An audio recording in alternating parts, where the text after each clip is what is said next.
Rain pattered against the tall glass walls of the penthouse lounge, each drop tracing a hurried path down the sleek surface, as if eager to escape the tension inside. Maria Vasquez stood just outside the private dining room, her dark hair pulled back neatly, a splash of mascara framing eyes brimming with determination. At 24, she carried herself with quiet pride, balancing trays of wine glasses like a seasoned dancer waiting for her cue. Tonight she had one task: serve a special guest, Elliot Grayson, the young tech billionaire who commanded attention wherever he went.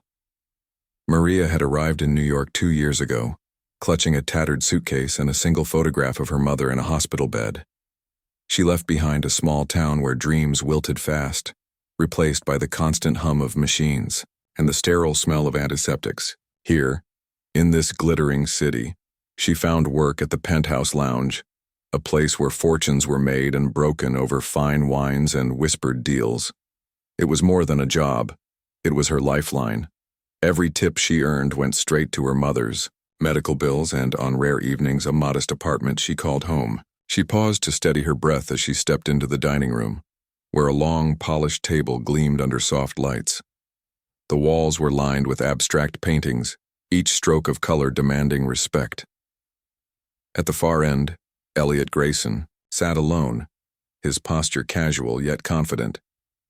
He wore a tailored charcoal suit, his hair combed back to reveal a strong forehead. Despite his wealth and status, there was an easy charm about him, a boyish grin that surfaced when he found something amusing. Tonight, though, his face was serious, his fingers tapping lightly on the table as if drumming out a secret rhythm. Maria approached with the grace she had honed over countless busy nights. In one hand, she held a crystal decanter filled with a deep red wine, its surface catching reflections of the city lights below. With her other hand, she offered him a glass. "Good evening, Mr. Grayson," she said in a voice soft but clear. "Would you care for a taste of our latest vintage?" Elliot's eyes flicked up, assessing her with polite interest. "Please," he replied, his voice smooth like silk. He leaned back slightly, steepling his fingers together. "I've heard good things." Maria poured the wine with precision, the liquid sliding into the glass in a steady stream. She placed it carefully on the table, her fingertips brushing the edge ever so gently, mindful of the moment's importance. Elliot lifted the glass, swirling the wine thoughtfully before taking a small sip. His brow furrowed for a second as if scolding his taste buds for revealing a flaw, and then he relaxed, nodding once in approval. "Excellent choice," he murmured, setting the glass down and leaning forward. "Thank you." She offered a polite nod and retreated to the doorway, where she would wait for any further requests. But as she stood there, watching the silhouette of his broad shoulders against the window, she felt a twist of unease in her stomach. Something about the air seemed heavier than usual, as though the rain had brought more than just water, a sense of fate blending with the mist. A soft chime signaled the arrival of dessert plates on a silver trolley. Another waitress, younger and eager, rolled the trolley forward, displaying a trio of intricate pastries, each a miniature work of edible art. The head chef had outdone himself tonight, crafting confections that sparkled with gold leaf and hinted at exotic flavors. Lavender, yuzu, pistachio. Elliot's eyes lit up. "Dessert looks spectacular," he said, reaching for a spoon. The other waitress paused, her tray tilting slightly under the weight of those golden treats. In that instant, Maria's instincts kicked in. She had walked this floor enough to know that balance could shift in a heartbeat. She stepped forward and steadied the trolley with a quick touch, a polite smile masking her concern. "Let me help," she offered. The head waitress sighed with relief and passed her the dessert plates. Maria arranged the pastries before Elliot, ensuring each plate sat perfectly aligned. She saw the corners of his mouth twitch in amusement as he admired the presentation. Then, almost on cue, Elliot took a bite. For a moment, nothing happened. Then his expression twisted, confusion replacing delight. He set the spoon down, palms flattening on the table. His breathing grew shallow. Alarm shot through Maria's chest. She glanced at the other waitress, whose face had gone pale. Waiters and chefs froze mid-step, knives poised over prep stations. The low hum of conversation in the lounge dimmed to an uneasy silence. Maria took a cautious step forward. "Mr. Grayson, are you all right?" He tried to speak, but only a strangled sound emerged. His face lost color, eyes unfocusing. He toppled forward as though gravity had finally claimed him, and the wine glass slid off the table, shattering with a sharp crack on the marble floor. Red wine spilled across the tiles, pooling around broken shards as the overhead lights flickered. Panic erupted. Staff rushed in from the kitchen and bar, forming a circle around Elliot's motionless form. Maria dropped to her knees beside him, her heart pounding. She checked for a pulse, her trained hands trembling. There was a faint flutter beneath her fingertips, but it was weak, fleeting. A senior waiter shrieked for an ambulance, while another called the police. Within minutes, sirens wailed outside. The city's noise seeped into the penthouse, a mournful chorus that seemed to mourn more than one life. Maria was gently lifted away from the scene by security guards. Her uniform, once pristine, was now smeared with wine and something darker. Fear, suspicion, the weight of countless eyes sizing her up. They escorted her through the lounge where once pleasant diners sat frozen in shock. Fellow servers whispered, casting wary glances. In the hallway, a detective approached, his badge glinting under the fluorescent lights. He pinned her with a cold stare. "Ma'am, you served Mr. Grayson his drink and dessert, correct?" Maria swallowed hard, her throat dry. "Yes, but I didn't—" He cut her off, his voice sharp. "You're under arrest for poisoning." Handcuffs clicked around her wrists, the metal biting into her skin. The word poisoning echoed in her mind, repeating like a taunt. She looked back toward the dining room where bodies moved in choreographed urgency, paramedics checking vital signs, chefs and waiters staring wide-eyed. Elliot lay on the floor, covered by a white sheet, the gold leaf from his dessert still visible on the edge of the plate. They fed her into the back of a squad car, its lights flashing red and blue. She glanced out the window, seeing the lounge's glowing sign, the wet streets reflecting neon lights. Sarah, a fellow waitress, stood at the entrance, hands over her mouth, disbelief etched on her face. Maria tried to catch her eye, but Sarah turned away, unable to meet that gaze. Inside the car, the detective recited her rights in a monotone. Maria's mind raced. How could this be happening?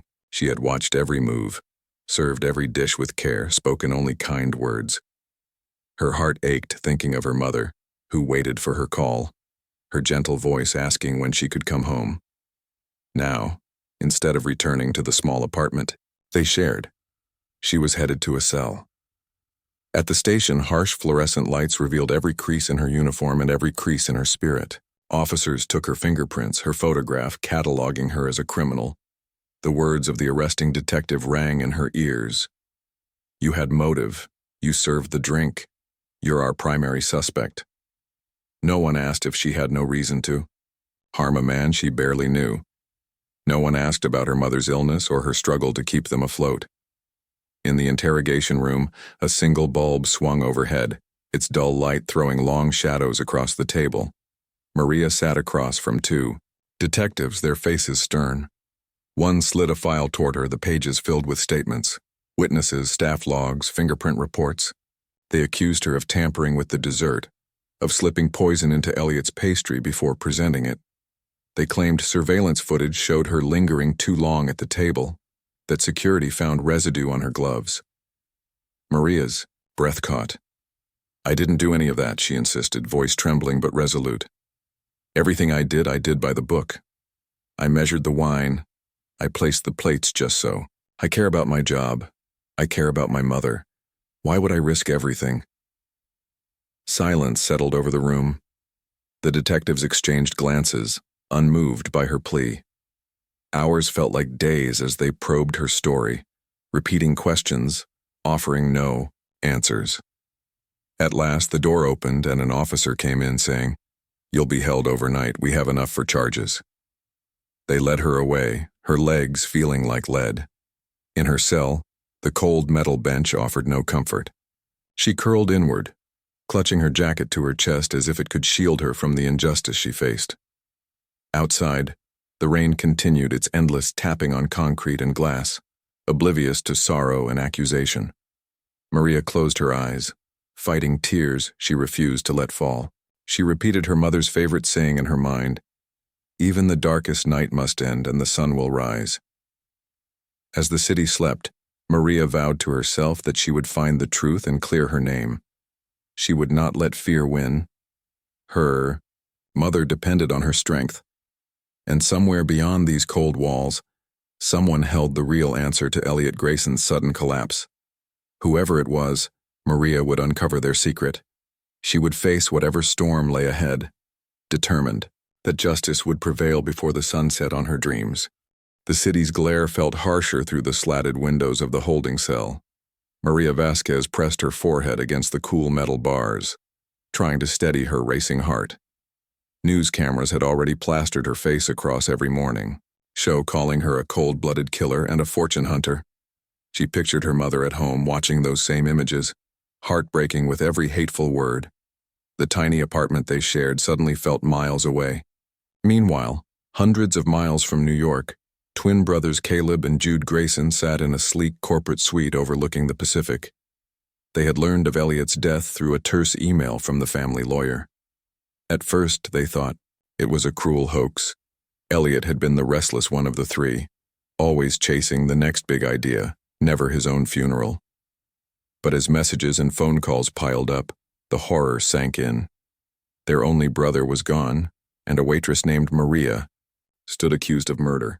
Caleb tapped his finger on the mahogany table. "Something doesn't add up," he muttered. His voice, deep and calm, carried more weight than his lean frame suggested. Elliot wasn't one to back down from a challenge. He told me weeks ago that he was onto something huge, an innovation that would change the world.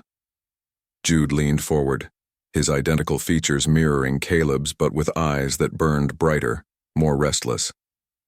"He was paranoid," Jude said softly, recalling their last conversation. "He said he felt watched. He mentioned anonymous threats. But I thought he was stressed. His company's launch was next month. I never imagined poison." They exchanged a glance. Neither had spoken to Elliot in months, not since he refused to back down from a corporate feud with a powerful biotech firm. Family dinners had become tense debates, and soon the brothers drifted apart. Now guilt pricked them sharp. They hadn't checked on him, hadn't followed up on his fears. They vowed to set things right, to find the truth behind the headlines before Maria's life was ruined forever. On the docks of the Hamptons, they boarded a private yacht bound for New York. The sea breeze whipped against their jackets as they leaned on the rail, silent. Waves crashed against the hull, echoing their pounding thoughts. In silence, they made a plan. Caleb would gather financial records, emails, and legal documents. Jude would interview staff, sift through footage, and chase every lead inside the penthouse lounge. Together, they would rebuild the final days of Elliot's life piece by piece like a jigsaw puzzle. Back in the city, the press surrounded the courthouse, cameras flashing as Maria's coat-clad figure was led inside by two officers. Reporters called out questions. "Did you plan this? How much were you paid? Why did you choose him?" Maria's lips moved, but her words were swallowed by the crowd's roar. Inside, her public defender, Mr. Dawson, gave her a sympathetic nod. His tired eyes told of a man who had seen too many lost cases, too many defendants drowned by circumstance. Yet, when he spoke in the cramped consultation room, his voice softened. "We'll find a way to fight this," he promised, sliding a thin file across the table. "Tell me everything you remember." As Maria recounted the evening in painstaking detail, Mr. Dawson jotted notes. He asked about the wine decanter, about the dessert plates, and about the security tapes. Maria's memory was vivid, the way Elliot's smile faded, the sound of shattering glass, the flash of panic in the other waitress's eyes. Yet every fact she offered seemed absorbed into the prosecution's case against her, repurposed as evidence of guilt. Meanwhile, Caleb and Jude arrived at the Grayson family's Manhattan townhouse, its facade guarded by discreet security cameras. Their arrival triggered a message to the security team, who let them through once they confirmed their identities. Inside, the family lawyer handed them a thick dossier, Elliot's final emails, detailed logs of his financial holdings, and entries from his private journal. His handwriting was frantic in the last pages, notes scribbled in margins. They know I'm close. Need to hide proof. Trust no one. Caleb flipped through the emails, eyes narrowing at one congratulatory message from Simon Aldridge, a high-profile executive at Biocore Industries. On the surface, it was polite business talk, but something in the subtext caught Caleb's attention, a veiled threat disguised as a compliment. Your innovation will be a game changer, it read, but it may also be the end of our partnership. Below, Elliot's reply was short. I won't be intimidated. Caleb felt a chill. He read on, discovering a meeting arranged at the penthouse lounge just days before Elliot's death. Simon had flown in from California. Upstairs, Jude examined the penthouse's surveillance layout. Security had cameras covering every corner except the private dining room, which relied on a motion-sensitive sensor that recorded only when triggered. Police had reviewed that footage and declared nothing suspicious. But Jude, recalling Elliot's mention of a hidden personal camera, dug deeper. He found it behind a painting in the hallway. Elliot had installed it himself after feeling watched. The feed was encrypted on a private drive. With help from a tech specialist friend, Jude unlocked the file. The first video showed routine, Maria greeting Elliot, pouring the wine, setting the dessert. But then the camera caught a staff member, slipping into the dining room before Maria re-entered, someone tall wearing a black jacket, gloves on both hands. The person moved to the wine decanter and opened a small vial, dropping a few clear droplets into the wine before stepping back. When Elliot's real killer left, Maria followed moments later, unaware of the tampering. Adrenaline surged through Jude's veins as he played the clip over and over. He could almost make out the figure's face, cold, calculated. He paused it and enhanced the image. There, the glint of a company logo on the jacket's cuff. He paused again. Biocore Industries, the same firm that clashed with Elliot's venture. Caleb and Jude compared notes late into the night, their voices hushed.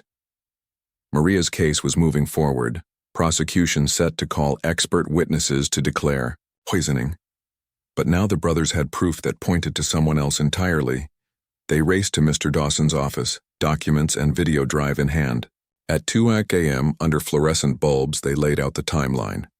Simon Aldridge's threats, his arrival in New York, the private meeting scheduled at the penthouse lounge, and the footage showing a gloved figure tampering with Elliot's wine. Mr. Dawson leaned back, eyes widening. He called the district attorney's office first thing in the morning.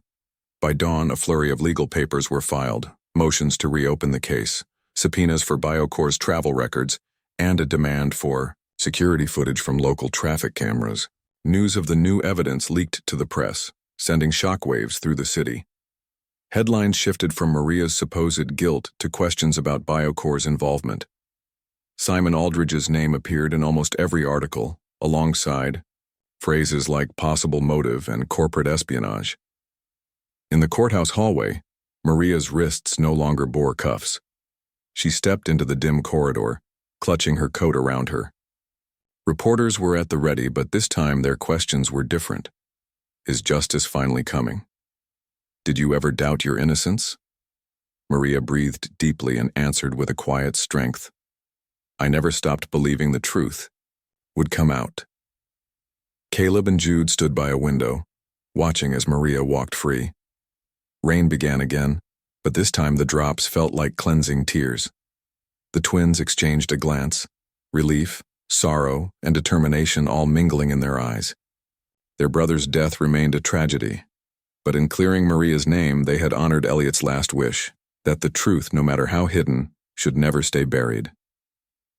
As Maria disappeared into a waiting car, Caleb placed a hand on Jude's shoulder.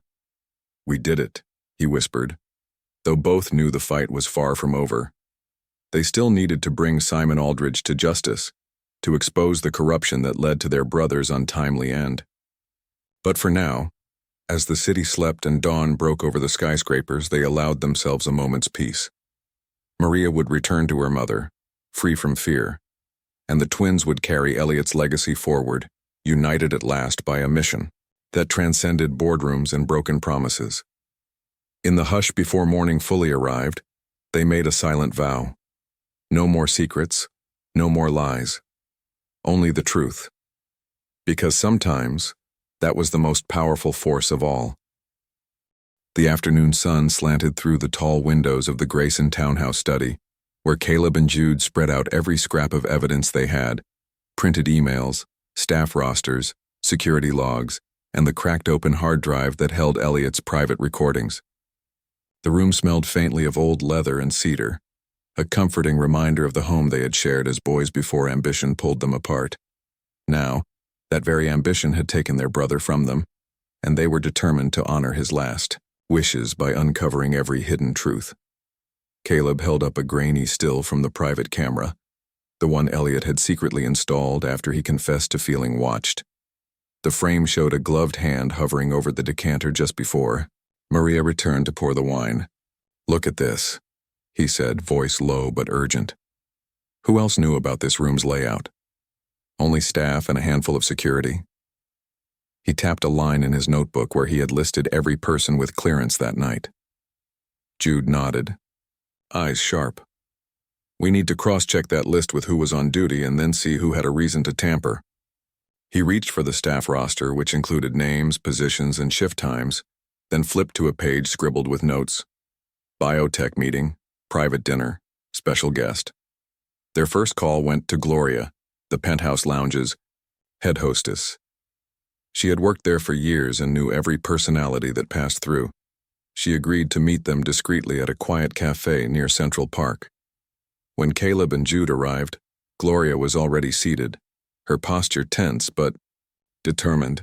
She recognized the brothers at once. "I owe it to Elliot," she said, voice hushed. "He trusted me to help protect his privacy."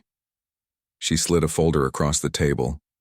Inside were copies of daily logs, who entered the lounge when they arrived, and what they carried. "See these entries?" she pointed. At 7:12, an unlisted staff member checked in using a spare key card that should have been deactivated, and at 7:45, the same card was used to exit. She let the moment hang before adding, "That key card belongs to Darren Cole." Darren Cole. A somber name among the usual. He was a temp waiter, hired just 2 weeks before Elliot's death. "He needed experience, said something came up at home and he needed work fast," Gloria explained. "I approved it because we were short-handed, but I never felt right. He was too quiet." Jude frowned. "Quiet can be good in our business," he said carefully. "But you're sure about the keycard usage?" "I checked with security, it showed his name. Then the video feed from the hallway cameras showed him, but they caught only his back." She handed over the footage clips. "I held this back until now. I didn't want to risk my job, but Maria is innocent." Back in the study, Caleb and Jude loaded the hallway footage onto a laptop. The first clip showed Darren entering, hood drawn, gloves on both hands. The second showed him leaving, the decanter clearly missing its stopper.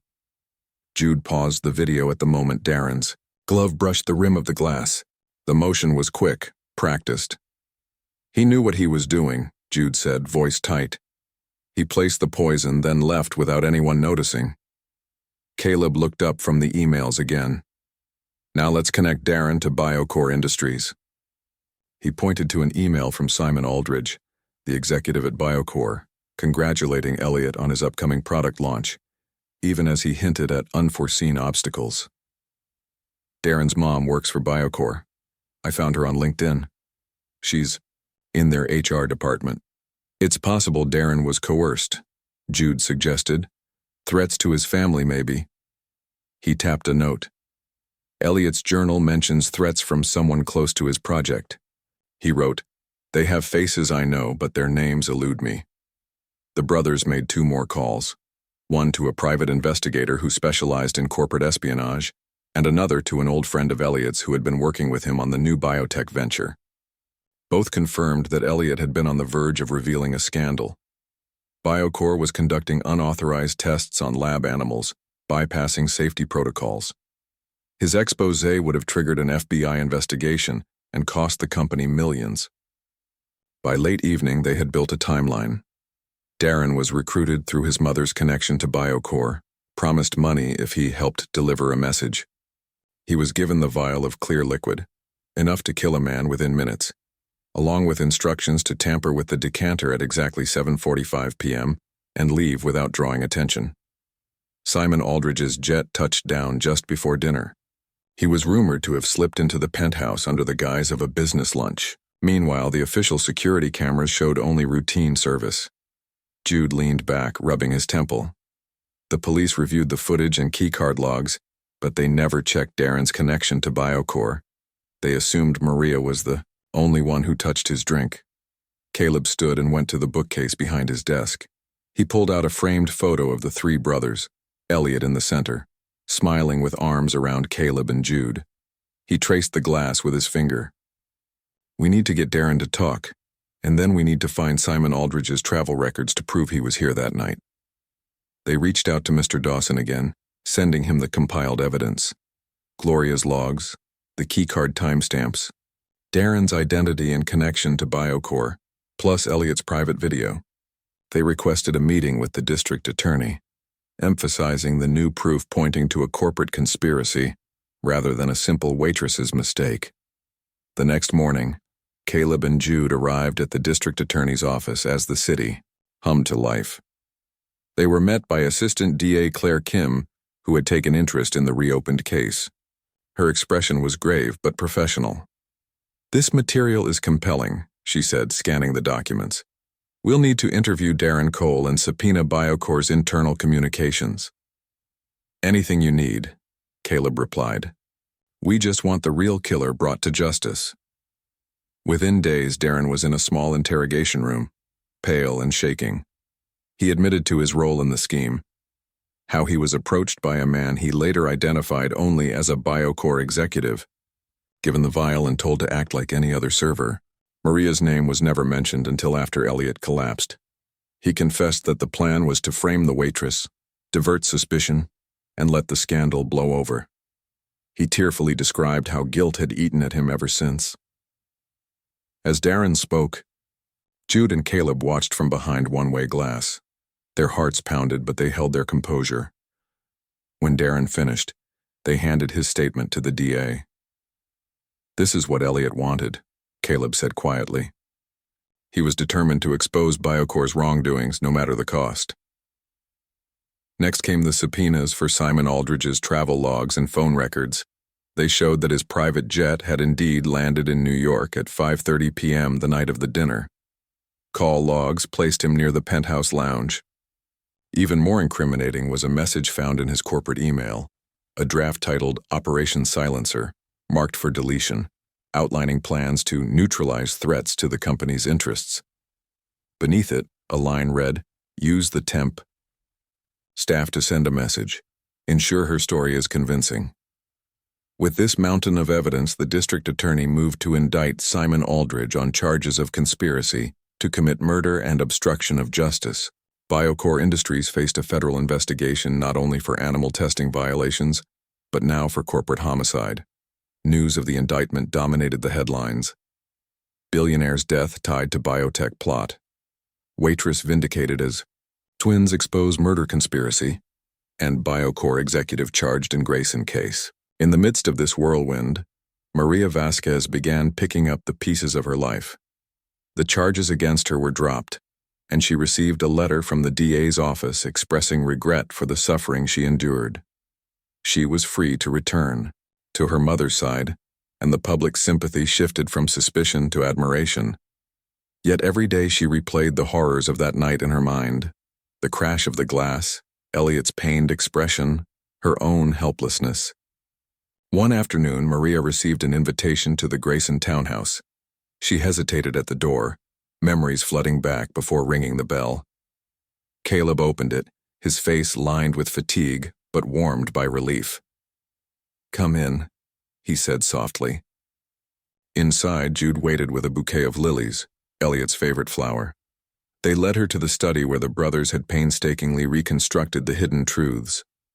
Maria saw the framed photo of the three brothers, then the montage of evidence on display, She looked at the video still of Darren placing the vial, the keycard logs, the incriminating email draft. Tears welled in her eyes. "I never stopped believing in justice," she whispered. "But I could never imagine how far the corruption went." Caleb placed a gentle hand on her shoulder. "You didn't do this," he said firmly. "You were the victim of a plot to discredit you. We saw you doing your job with care. We knew you were telling the truth." Jude offered her the bouquet. "Elliot always trusted you. He recorded that camera for your safety." As Maria took the flowers, relief and gratitude washed over her. For the first time since that fateful night, she felt whole again. In the quiet of the study, the three stood together, strangers at first, then allies bound by tragedy and truth. Outside, the city lights blinked on as dusk settled. The rain came back in gentle drifts, washing away the grime from the sidewalks. Inside, hope glowed brighter than any neon sign. Caleb and Jude sat in the wood-paneled conference room of the district attorney's office, their evidence neatly stacked on the long table between them. The early morning sunlight filtered through tall windows, casting sharp lines across the room. Assistant District Attorney Claire Kim watched them carefully, taking in every detail. "We need to move quickly," she said, her tone urgent but measured. "If we can prove that Simon Aldridge orchestrated this, we can clear Maria's name before her trial resumes." Caleb nodded, pushing forward a set of printed emails. "Here," he said.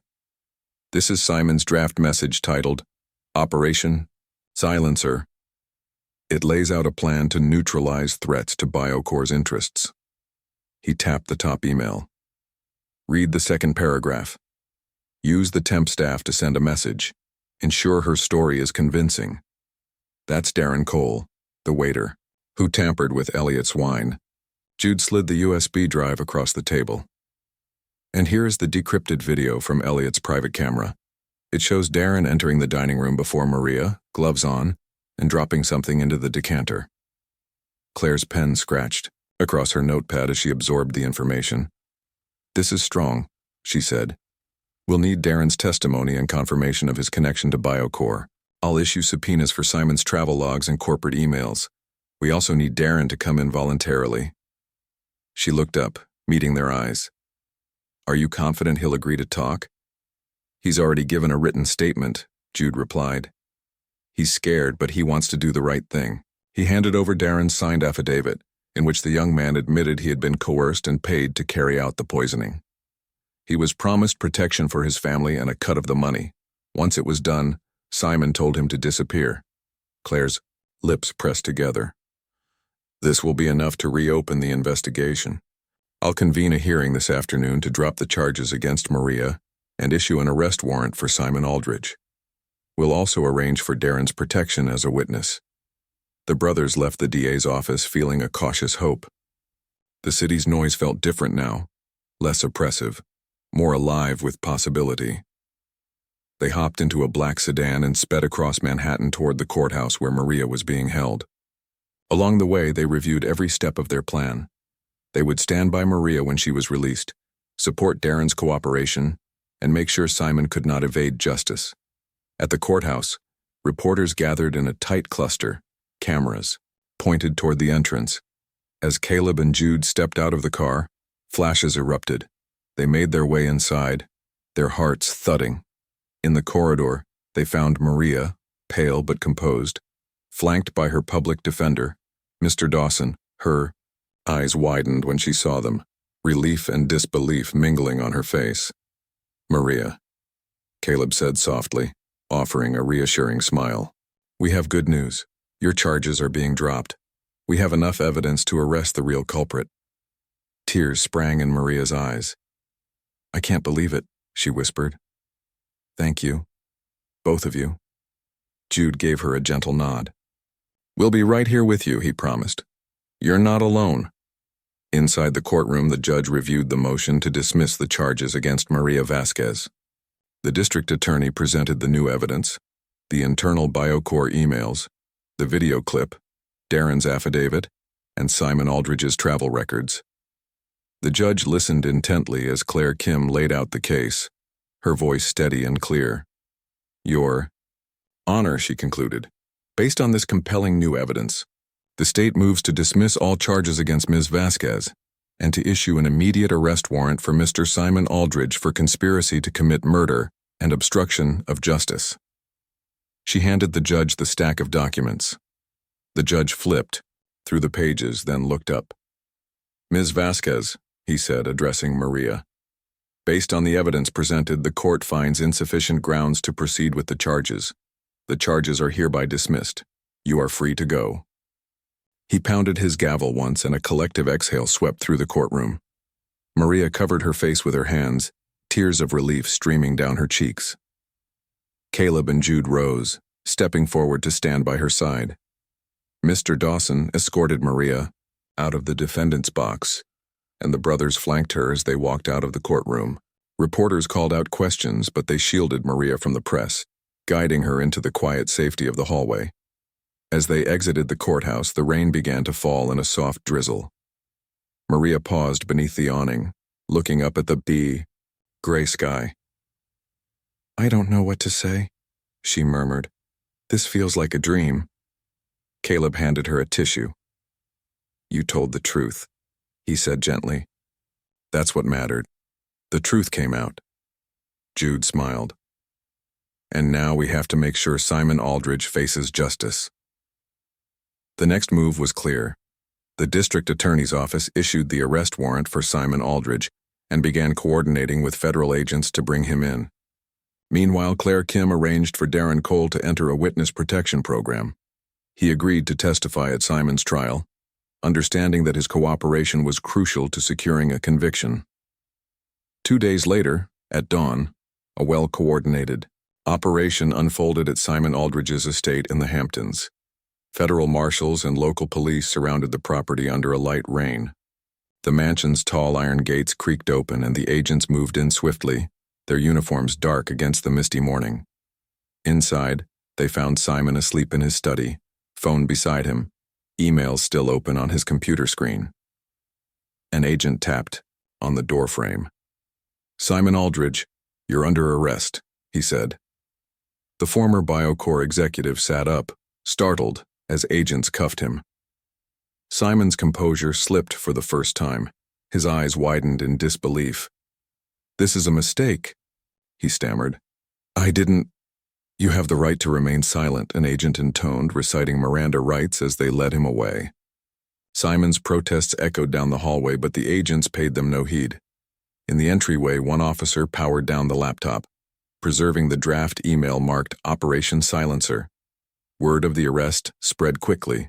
By morning, headlines blazed, BioCorp executive arrested in Grayson poisoning case, Simon Aldridge charged with conspiracy to commit murder, and Waitress cleared as twins uncover corporate plot. Social media buzzed with outrage and relief, users praising Caleb and Jude for their relentless pursuit of justice and Maria for her courage under fire. Maria watched the news in her modest apartment, her mother by her side. Her hands trembled as she wrapped the blanket around her shoulders. I never thought I'd see this day, she whispered, tears glistening. Her mother squeezed her hand. You've always been strong, Mija. Today the world sees that too. In the coming weeks, the grand jury indicted Simon Aldridge on multiple counts: conspiracy to commit murder, obstruction of justice, and tampering with evidence. Darren Cole was scheduled to testify, prepared to recount his coerced involvement under the protection of federal agents. The trial date was set for early fall. Meanwhile, the Grayson twins launched a foundation in Elliot's memory, dedicated to supporting whistleblowers and protecting service industry workers from wrongful accusations. Maria was invited to join the board, her experience lending authenticity to the cause. The foundation's first initiative would be scholarships for children of whistleblowers and legal assistance programs for workers facing criminal charges in the line of duty. At a small gathering in the Grayson townhouse, the twins, Maria, and their mother stood before a portrait of Elliot hanging above the fireplace. The room was filled with close friends, legal advisors, and supporters of the new foundation. Maria stepped forward, her voice steady. I stand here today not as a victim, but as someone who endured injustice and found hope through truth, she said. With this foundation, we will help others who face impossible odds. We will honor Elliot's legacy by ensuring that no one's voice is silenced. Caleb and Jude exchanged a glance of pride. They knew the road ahead would be hard. Simon's trial would be public and fierce, BioCorp would fight back, and the spotlight would not fade quickly. But for the first time since Elliot's death, they felt a measure of peace. They had turned the tide, unmasked the real killer, and set in motion a movement that would protect the innocent. As the rain tapped lightly against the windows, the group raised their glasses in a quiet toast. To justice, to truth, to the unbreakable bond of family and the promise of a brighter future. In that moment, the storm of doubt had passed, and the sun, though hidden behind clouds, felt closer than ever before. As autumn settled over the city, golden leaves drifted along the sidewalks like quiet reminders of change. Maria Vasquez walked through Central Park with her mother, their steps light despite the crisp air. Maria's heart was full of hope. After everything she had endured, the arrest, the trial, the long nights in a jail cell, she was finally free in every sense of the word. Her name was cleared, and her life could begin anew. Just weeks earlier, the district attorney had formally apologized to Maria in court while dismissing all charges against her. Cameras flashed, and reporters clamored for statements. But Maria spoke only one truth. She had never lost faith in justice. When the final gavel fell, she held her head high, knowing the truth, though hidden, had at last been revealed. Now she enjoyed simple moments, sipping tea with her mother in their small but cozy apartment, cooking dinners filled with laughter instead of fear, and walking through the city without glancing over her shoulder. She had returned to the penthouse lounge, not as an accused woman, but as a guest of honor at a charity dinner held by the Grayson twins. They had invited her to stand beside them when they announced the foundation created in their brother Elliot's memory. At that dinner, Maria had felt a deep sense of belonging for the first time in months. She and her mother paused on a bench overlooking the lake. The water rippled gently as ducks glided past. Maria's mother reached out and took her daughter's hand. "I am so proud of you," she said softly. "You showed the world who you really are." Maria smiled, tears in her eyes. "I couldn't have done it without you," she replied. "You gave me strength when I had none." In the weeks that followed, Maria accepted a full scholarship to law school, funded by a trust set up by the twins. They believed she would become the perfect advocate for people like her, service workers who faced impossible odds when accused of crimes they did not commit. The twins told her they wanted to see her fight for justice in the courtroom, just as she had fought for her own name.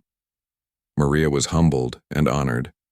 She imagined herself in a courtroom one day, speaking with the same confidence she had found. In her darkest hours, Caleb and Jude too found new purpose.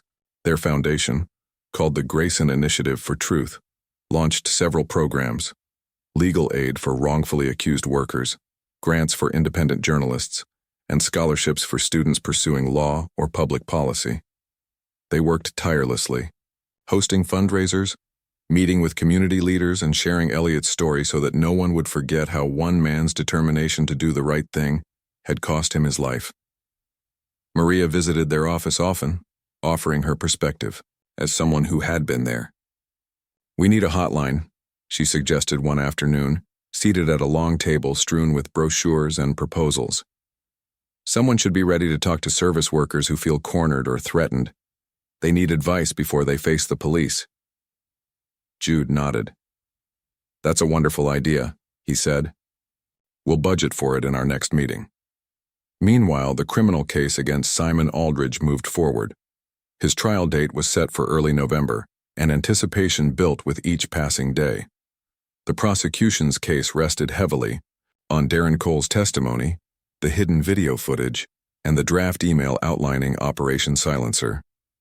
Simon's defense lawyers argued that the evidence was circumstantial and that their client had no direct contact with the temp waiter. But most observers believed the weight of proof was too strong to ignore. On the first morning of the trial, Maria sat in the back row of the courtroom, accompanied by her mother and the twins. The room was packed. Reporters, lawyers, curious, onlookers, and supporters of Maria's cause. When Darren took the stand, his voice trembled at first, but he grew steadier as he recounted the night of the dinner. He told how he had been approached by a man who showed him the vial of clear liquid and promised payment if he simply dropped a few drops into Elliot's wine. He explained how fear drove him to obey, even though his heart told him it was wrong. Maria watched Darren with compassion. She knew how hard it was to stand before a judge and confess one's darkest moments. When he finished, she rose and spoke quietly, leaning close to him through the wooden railing between spectator and witness. "Thank you," she whispered. "You helped set me free." Darren nodded, tears in his eyes. "I'm sorry," he said. "I should have spoken up sooner." The trial stretched over several days with expert witnesses testifying about the effects of the poison, forensic analysts confirming the tampered decanter, and company emails showing Simon Aldridge's involvement. One afternoon, a former Biocore scientist took the stand to describe the company's secret tests that Elliot had been preparing to expose. His testimony painted a picture of a powerful corporation, willing to break any rule to protect its profits. The courtroom buzzed with gasps and murmurs as the truth came out in layers. On the final day, the jury filed back into the courtroom. Maria held her mother's hand tightly as the judge read the verdict. "We, the jury, find the defendant, Simon Aldridge, guilty on all counts," the foreperson said. A collective sigh of relief swept through the room. Caleb and Jude looked at each other, their faces glistening. They knew Elliot would have wanted justice served. Outside the courthouse, cameras flashed as Maria, her mother, and the twins posed for photos. Reporters shouted questions, but Maria offered only a brief statement. "I am grateful for the truth and for everyone who helped reveal it. Today, justice was done, for Elliot, for me, and for all who believe in the power of honesty." Then, she turned and hugged her mother, pulling her close amid the bustling crowd. Life settled into a new rhythm after the trial. Simon Aldridge was sentenced to a lengthy prison term, and Biocore Industries faced heavy fines and strict oversight from federal regulators. Maria began her first semester of law school, juggling classes with her work at the Foundation's legal hotline. She stayed in touch with Darren, who was working with a counselor through the Witness Protection Program. He had started volunteering at a community center, determined to atone for his role in the plot. Caleb and Jude continued their mission, hosting panel discussions on corporate responsibility and supporting investigative journalists. They also made time to honor personal memories of Elliot. Quiet dinners at his old apartment where they reminisced about late-night talks and shared dreams. They laughed over old photographs, the kind where Elliot's grin seemed to say that anything was possible. One crisp evening, Maria received a letter in the mail, an invitation to speak at a law school symposium on wrongful accusations. She hesitated, thoughts of her darkest memories swirling, but then she remembered her mother's words. Strength comes from facing fear, not fleeing from it. She accepted the invitation, determined to use her story to help others. When the day came, she stood before an audience of students, professors, and journalists. Her mother sat in the front row, pride shining in her eyes. Maria spoke of her life before the incident, of late shifts, small tips, and dreams of a stable life. She described the shock of being accused, the loneliness of the jail cell, and the profound relief when the truth emerged. Her voice trembled at times, but she held steady, driven by a sense of purpose. "I learned that fear can be silenced by one simple thing, the truth," she told the audience. "No matter how deeply buried, the truth will find its way out. And when it does, it has the power to heal, to set you free, and to prevent others from suffering the same injustice." The room erupted in applause, and Maria felt a warmth spread through her chest, proof that her journey, though painful, had meaning far beyond herself. As winter approached, the Grayson Initiative for Truth announced its first major grant, funds to support families of whistleblowers facing legal battles. The announcement was made at a small ceremony, with Maria, Caleb, Jude, and their mother in attendance. They cut a ribbon and celebrated over hot cocoa, laughter ringing through the halls. Months later, Maria stood at a podium again, this time at her law school graduation. She wore her cap and gown, surrounded by classmates and professors. Her mother beamed as Maria accepted her diploma. In the front row, Caleb and Jude applauded with tears in their eyes. Maria thought of Elliot and whispered, "This is for you," as she stepped down, diploma in hand. She looked to the future with clear eyes. She would become a lawyer, a protector of the innocent, and a beacon of hope for those trapped by false accusations. The shadows of the past would remain part of her story, but they no longer defined her. Instead, they fueled her passion to make the world a fairer place. And so, under a winter sky bright with stars, Maria Vasquez began the next chapter of her life, one shaped by courage, guided by truth, and filled with the promise that justice, though sometimes slow, will always prevail.